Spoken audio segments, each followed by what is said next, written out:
অপেক্ষাকে আমি আজও ছাড়তে পারিনি।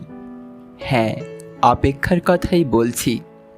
ভালোবাসার রক্তিম ধারালো স্নিগ্ধ ছোঁয়ায় এ হৃদয় থেকে এক এক করে ছেড়ে গেছে সব লোভ, হিংসা, ক্রোধ, অহংকার, স্বার্থপরতা, সব কিছু। কিন্তু অপেক্ষা আমাকে আজও ছেড়ে যেতে পারেনি। আমি ভালোবাসার জন্য সব কিছু ছেড়েছি, শুধু অপেক্ষা ছাড়া। অপেক্ষাকে আমি আজও হৃদয়ের গহীনতম অংশে অবরুদ্ধ করে বেঁচে আছি। অনেকেই বলে অপেক্ষা হচ্ছে শুদ্ধতম ভালোবাসার প্রকাশ।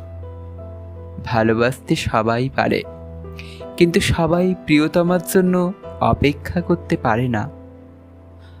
আসলেই কি তাই? জানি না তো, হবে হয়তো।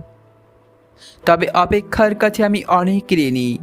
প্রিয়তমার জন্য অপেক্ষা আমাকে পাখির মতো সহজ হতে শিখিয়েছে, শিশুর মতো অনাবিল হতে শিখিয়েছে, আকাশের মতো বিশাল হতে শিখিয়েছে, ফুলের মতো স্নিগ্ধ সুন্দর হতে শিখিয়েছে। অপেক্ষা আমাকে সাগরের নীল জলরাশির মতো গভীর হতে শিখিয়েছে, প্রকৃতির মতো স্বচ্ছ হতে শিখিয়েছে, সোনালি সন্ধ্যার মায়াবী মৌনতার মতো নিবিড় হতে শিখিয়েছে। শেষ পর্যন্ত অপেক্ষা আমাকে কবিতার মায়াবী অনিন্দ ভুবনের কাছে নিয়ে গেছে। হৃদয়ের মধ্যে প্রতি মুহূর্তে অপেক্ষাকে পুষে রাখা কি কঠিন, অথচ আমি সেই কাজটি করে যাচ্ছি প্রতি মুহূর্তে, কি নিদারুণ আনন্দের সাথে। আহ, অপেক্ষা, তুমি কত বেদনা আদ্র সুন্দর।